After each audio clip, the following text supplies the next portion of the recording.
Well, looky what we got here, viewer of mine. It's the same in every town.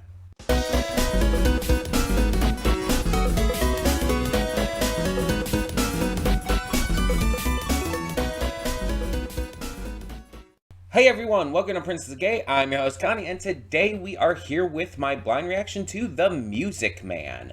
This is a 1962, I believe, musical feature that I've just never seen. I don't know if it's based off of a Broadway musical or if the musical is based off of it. Either way, this movie has influenced a lot throughout the years. It is a probably one of the biggest musicals out there. Um, and the thing it's influenced the most is the fast talking, charismatic con man type of character. With my cold open, you may have noticed those lyrics that I sang were from the Flim Brothers song, The Super Speedy Cider Squeezy 6000, in My Little Pony Friendship is Magic. And that's only one of the things influenced by this film. There is a lot of even just moments in otherwise non related songs. If you've ever heard of the Stupendium, they are a musician here on YouTube who does music based on video games and stuff like that. And they did a song based on the Deltarune character Spamton G. Spamton. And in the song, there is a reference, a little tribute to the Music Man. So that is what I know about this movie. We're following a con man who comes into town and uses his music and charisma to charm the locals. That's pretty much my knowledge of this film. Um, I know, again, it has influenced a lot throughout the years. Like so many shows, movies, etc., have done parodies of this. It's quite a big deal. And I'm curious to see what the hype is about, why it became so big. Because sometimes you'll see a movie or something that it's like, oh, this got so much huge amounts of hype surrounding it when it first came out. But then you watch it 30 years after it originally, released, and it's like, maybe back in the day this worked, but not now. And that can happen. That can absolutely happen. Sometimes a movie or show or game or whatever can be a product of the times, and while great back when it was originally released, doesn't always work in the modern day. That's very believable. But sometimes you also get movies that are older that not only still work in the modern day, but are almost even better because of contexts within the modern world. One example I like to always go back to is my favorite movie of all time, 12 Angry Men, which came out I want to say almost a decade before this one. It was the mid 50s, I believe. 12 Angry Men is entirely in black and white. It is a courtroom drama that mostly takes place in a single jury deliberation room. And that's all it is. And yet, the discussions that they touch on, such as class and just opportunities for lower income people, etc., are things that absolutely are still valid in today's day and age. They shouldn't be, but they are.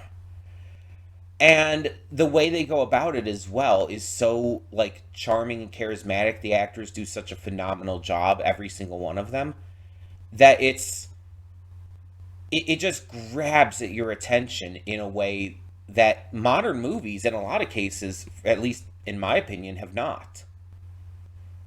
It's so much more investing than a lot of modern film. And you'll occasionally see a movie nowadays that is extremely investing like that, but a lot of the time movies in these days rely on extremely fun action sequences or, specific actors to really sell their film rather than just, tension and extremely high quality writing. And mind you, that stuff can be great. There's nothing wrong with amazing action, great actors, comedy that, like, appeals to the masses, etc., etc. All of that kind of stuff is great, and it gets people's attention for a reason. But movies like 12 Angry Men back in the day didn't need that kind of stuff. It didn't need all the pomp and circumstance. It was a story that focused on its characters and was told in a very unconventional way. And that's all it needed to be. And so this movie, I don't think is going to be quite like that for a number of reasons. It's a musical. It's quite a bit longer than 12 Angry Men. It's like 2.5 hours. And on top of that, it just doesn't seem like it's going to be, from what I know of it, going to be that kind of movie to where it's going to be focused around the story and characters more than anything else. I feel like it's going to be more focused around the music, and that's what's going to drive the plot forward, which is how most musicals tend to go. There are exceptions out there, like Hairspray is more like the music supplements and enhances the already great story, but a lot of musicals tend to, like, push themselves forward by the music. And I definitely could see that. Now, the music in this is definitely going to be, like, obviously older music. We're not having, like, a rock opera or anything. But a lot of older music can be great. And I think, like, from what I know of the style of this, with, again, the references that multiple movies and whatnot have made throughout the years, I think it's going to be the kind of music that's, like, effortlessly charming. It gets your attention, and that's the point, because it's a con man trying to get your attention. It's going to make you invested and excited in the wrong things. And I'm interested to see how they pull that off. I don't know if I know any of the actors in this, because let's be honest here, I don't know a lot of actors from back in those days. There's obviously a few from 12 Angry Men that I would recognize, but I don't know if any of them are in this. I don't know if I would recognize anyone else who's in this. We'll just have to see. It's kind of up in the air. I know a lot more modern actors than I do older actors like that. And I think a lot of it is just, while I've seen a number of films from that era, I haven't seen enough to really get a lot of those actors down. It's just, plus, obviously, I don't have the pop culture aspect of it all. Like, nowadays, I see these actors talked about in pop culture and online and stuff all the time, and that helps me remember them. But for actors from back in those days, I don't see them ever talked about nowadays, and I wasn't alive back in that time to know and to see that kind of pop culture discussion. So it's a very different situation there. Not really something I can entirely help. It's just culture. But that being said, like I said, I'm excited to get into this and see if it can live up to the hype. So let's check it out and learn what the Music Man has to offer us. Hold up just a sec. Before you click that link down in the description below to get to today's video, I want to remind you of all the awesome content we have both on this channel and the Princess of Gaming channel. Let's check it out.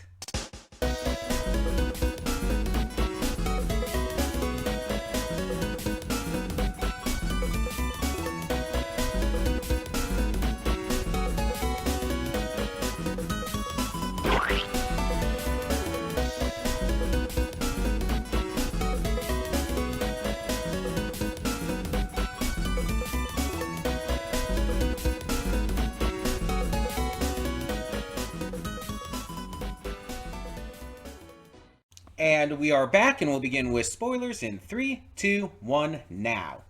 So before anything, I looked it up, and it was Family Guy that I was thinking of for the Shapoopy song, where I heard it before. I've seen that clip, I think, out of context, but I've probably seen that episode. I've talked about it before, I don't like Family Guy. I think it's a terrible show. It's extremely offensive in the worst possible ways. It's atrocious. But I've seen some of the show, and I've, seen clips here and there randomly too. And that was one that was part of the show that I did know and that I just somehow remembered. But yeah, apparently also the word is used in Animaniacs. So I wasn't entirely incorrect when that's where my mind went first. Interesting that that even though I recognize the song clearly from Family Guy, my mind also connected it with Animaniacs. Um, so the Music Man, I'm gonna get this out of the way right off the bat. This was too goddamn long. And the thing is, I don't always say that about every movie I watch. I've watched movies that are like 2.5 hours, even upwards of like much longer than that. Like, I love the movie Troy, and that movie is like 4 hours long. And I don't have an issue with it with that movie. When I say this movie is too long, it feels extremely padded. Most of the songs are like 60% song, 40% instrumentals with a focus on the dancing. Almost half of the entire song is not anything but instrumentals and dancing. And it feels like it's padded out. It doesn't feel natural, doesn't feel believable, it doesn't feel real. And because of that, it causes it causes each song to feel like it outstays its welcome in my eyes. There's also, considering how long this movie is, issues with like the pacing of certain aspects of it. Like the romance between our main characters, as well as Harold. I know that's not like actual his name, but his turnaround and realizing he was in the wrong, and realizing that he could and should be better, and that his lies and everything have finally caught up with him. It happened way too quick. Way too quick. For a movie that's 2.5 hours long, that could have put forth a lot of build up and setup for that. It's just like, oh, we're in the last half hour of the movie, let's just suddenly thrust that upon you. We're gonna have like this romance come out of almost nowhere. It was obvious it was gonna happen, but there was no proper build up to it. It's just like, after a certain point, she just likes him now. It's just like, okay, that feels believable. And it's basically the moment where it's like her brother starts singing along with the crowd and everything. And I understand that that is what would turn her around because of how much she cares for her brother and everything. But she basically almost instantly after that starts loving him and everything. And it's just like, that's weird, right? That's really weird. It just kind of comes out of nowhere. Like, if she started trusting him a little more, that would be one thing. But she starts loving him. And again, like, his, like, clarity moment is really fucking sudden. It's out of nowhere, way too late, and there's just no proper build-up to it. So you don't really believe that he learned anything. You don't really believe that he's actually turned himself around. The movie is also padded with like mini plot lines that mean nothing. The mayor's daughter and the boy she likes, who ends up working with Harold to like help with the band and everything, and it meant nothing. It had no impact on this film. Also, he was working on building that like stand, the music stand, portable music stand for the piccolo players. Never came up again. He brought it up once after the task was first given to him, saying like, "Oh, I built this prototype, but it like kind of like restricts around the arm and stuff." Never brought up again. It's just completely abandoned. Why? Why was it completely abandoned? Why was that plot line even there in the first place? it's just, it feels weird. Also, the fact that one of the other salesmen from the very beginning came in and he was the reason why he was found out. I don't know. I feel like it would have been better if like he just got found out because of like a slip of the tongue or something like that. Like he accidentally let something go, or maybe because the entire 1905 graduating class in Gary, Indiana, and all that was kind of a big deal, right? Well, what if after she had torn out the page, what if someone else found it, like maybe the mayor, and had started to realize and started to plot on how to take him down because he found out the truth. And that's when he started to turn everyone against him. I think that would have been more engaging and would have fit better than randomly bringing in one of the other salesmen from the beginning. It just felt like a really random inclusion, as if they were trying to say, like, oh, remember these guys? They have had no other relevance, but we're going to bring one back just because. Just as a way to, like, ruin, to, like, give the conflict here at the end. It's just, it feels so off. And then the entire thing with the main girl's voice was entirely a me thing, and I will acknowledge that. It's just, I personally just don't like the sound of her voice. And it's nothing against her, and I'm not saying she's a bad singer, or was a bad singer. Let's be honest, most of the actors in this are probably dead at this point. This movie came out, like, what, 60 years ago? So it's like, well, okay, but they might be alive. Hold on, let's see. 62, 72, 82, 92, 02, 12, 22. So, 63 years ago. Yeah, some of them could still be alive. The kid is probably alive. Well, both of the kids. They're probably still alive. They're just going to be older. She could probably still be alive. She looked like she was maybe 25. She'd just be really old herself. Like, she'd be like in her late 80s or early 90s or something. But yeah. It's possible. But yeah, her voice, like, she's a good singer, technically speaking. I just don't like the sound of her voice. It's just a personal preference thing.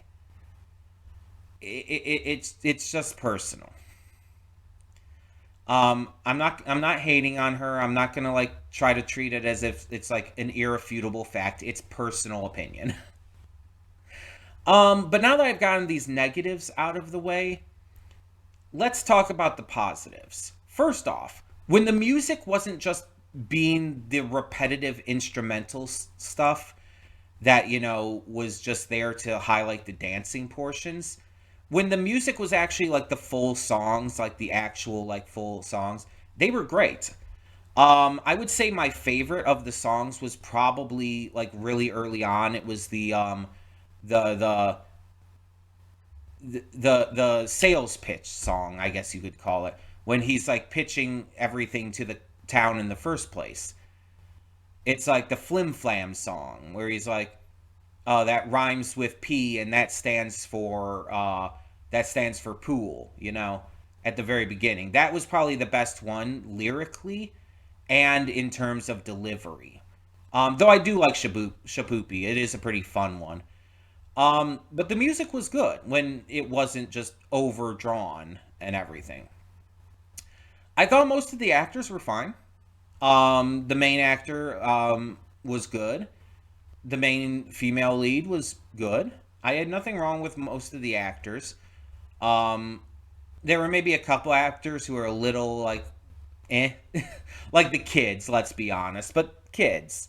Child actors are a lot of times hard to get completely right. And they had a mixed performance, I will say. So sometimes they actually did a pretty good job, and then other times it's like, oh, those kids have never acted before. Even if they actually have, it's just they felt like they haven't at certain points. The story is very bare bones basics. Nothing about it is bad. It's just maybe because I'm watching this in 2025 and this came out in 62. I have seen this kind of story plenty of times, like a charlatan trying to sell things to a town and getting called out, being proven to be a charlatan, but ending up like finding a home in the town because he ends up turning his ways around and all. It's like we've seen this before. But the thing is, this came out in '65. I don't know how common this was back then. You do have to take that a little bit into account. Um, but it was fine. It's like it was executed well enough. I had no issue in that regard. The dancing was excellent. Like, as much as I complained about the songs kind of be feeling overdrawn in order to just show off the dancing itself was excellent. The set designs were really great. I liked a lot of the costuming at work. Everyone felt like they stood out with all of that. There's some pretty wild costumes as well for some of the characters. Yeah, there was a lot about that I enjoyed, and you did feel like you were getting a grasp of this town and the people within it. Like you felt like this town was coming alive to a degree. Especially with seeing various places in it and learning like about kind of like how the town um like works and is received and everything. Like even stuff is showing like the candy bar, whatever it was called. Um the candy restaurant. You know what I mean. Like that was a like fun little scene that really added some depth to the town. It added an entire new layer. So because you think of this town initially as kind of this curmudgeony, down in the sticks town that doesn't know how to have fun or like connect with each other or anything. But then you see places like that, and it's like, oh no, they did have connections. It's just that the people in charge were kind of pushing against that, like the mayor and all. But there were places for them to connect and things that they would do. The bridge, the wooden bridge was a location that everyone knew about. It was like, you know how in a lot of those movies, like teenagers would talk about like going to park at a lookout and everything. It's that kind of thing where it's like, oh, this is where like young teens who are interested in each other will go to like be interested in each other. And it's like one of those situations. You understand it, and it adds this depth to the town. And you see the stables right away at the beginning. You get to see all of these different locations that make it come alive. I love that aspect of it. Um, it really feels like a actual living location. Um, I I enjoyed a lot about this, but I feel like this is one of those movies that hasn't aged well for a number of reasons I've already mentioned, but also there's some things in it that are just not great. The Native American scene, like that was really hard to watch. That was really cringy. I really hated that. It was so offensive, and it's based on things that people used to do. It's unfortunately very real. And back when this came out in '65, unfortunately people weren't as conscious about that kind of thing as they are now. But on top of that, you also have the way that like men would like seek out women in this time period, even like with our main character and everything, who mind you is supposed to be seen as a charlatan and kind of a bad guy throughout most of the film. But it's like you see guys kind of. The funny thing is, the only person in this movie who was actually like treating women in a nice, respectful way was the hooligan. The kid who's said to be a hooligan and who like they had to show him as a hooligan by having him set off firecrackers behind the mayor's wife at the beginning. They had to show that to kind of paint him as a hooligan, but he was actually like one of the nicest guys. He was so kind to the girl he liked. He was so like, you know, gentle with her for the most part. There was the one scene in the library where he was kind of trying to push her to meet up with him and everything. But like for the most part, he was the most respectful towards women in this. The mayor was a piece of shit to his wife. Um, and again, even the main character, it's like the way he's hounding her, the way he's like stalking her, pretty much. And you see it a lot in a lot of these old movies. It's not great. It's a product of the times. It wasn't good then, but it was part of the culture back then. It's unfortunately just something that existed, and luckily we've grown out of that. Luckily, people have learned how to treat their partners or prospective partners, people they're into. We've learned to, grow up and mature a lot. And there are still people who will do shit like this, but they're looked down on a lot more nowadays. So yeah, it's definitely a product of the times, but not a good one. And when I go into a movie that's older like this, I expect stuff like that because most of these older movies have some sort of moment or character trait or something in it that is just not good. It just didn't age well. And again, it wasn't good for the time it came out in. It's just they didn't know better. And so I give a lot of these old movies a little bit of clearance in that regard, but I will always acknowledge those issues because it's important to do so. It's important to acknowledge those issues when they came up and to acknowledge that we've got to be better in the current day. So, yeah, this movie has a lot to love about it. And I feel like a modern remake, while cutting it down quite a bit, could be fantastic. And apparently there is one. Let me see if I can find this again real quick. I believe it came out in like Music Man remake. Let me just look that up. Yes, it came out in 2003. It's not modern. It's still over 20 years old. But there was a television film version starring Matthew Broderick and Kristen Chenoweth. There is also the Broadway revival I mentioned when I was looking up the characters and all, with Hugh Jackman and Sutton Foster. But yeah, there's a 2003 made-for-television film um, with Matthew Broderick as Harold Hill and Kristen Chenoweth as Marion. And I kind of want to see that. I kind of want to see that because that just sounds fascinating to me. I want to see though, how long is it? Oh, apparently, wait, is this saying it was done by Disney?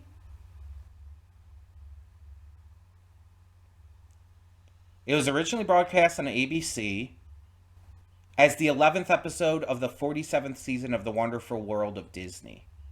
Okay, so it was part of like a Disney block, but it was ABC. So it's 132 minutes, so it's a little shorter. It's actually still pretty long. It's like 2 hours and 12 minutes instead of like 2.5 hours. So not really that big of a difference. But yeah, I kind of want to check that out.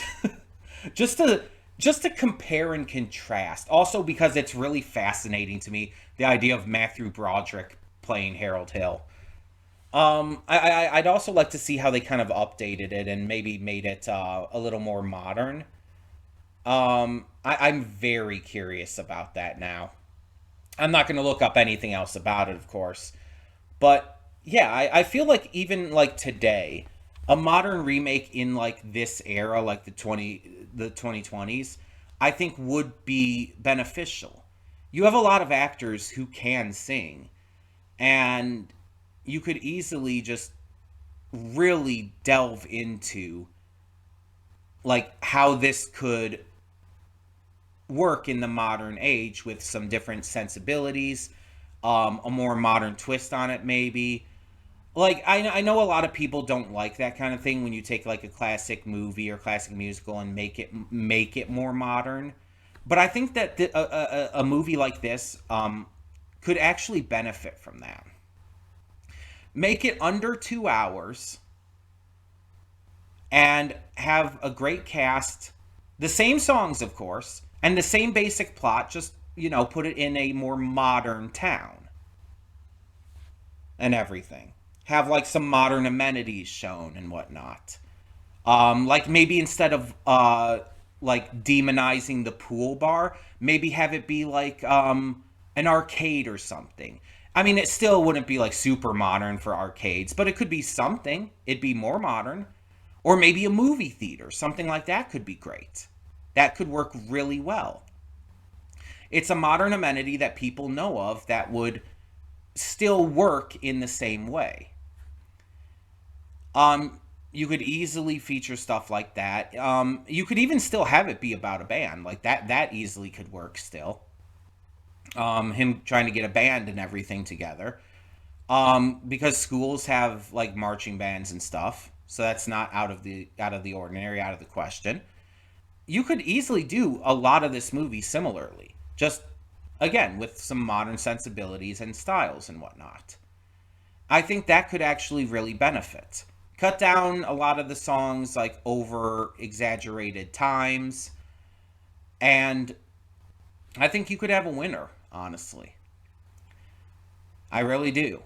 But yeah, so that's my thoughts on the Music Man. It's like there's a lot of good to it, but there's things that aren't so great to it as well.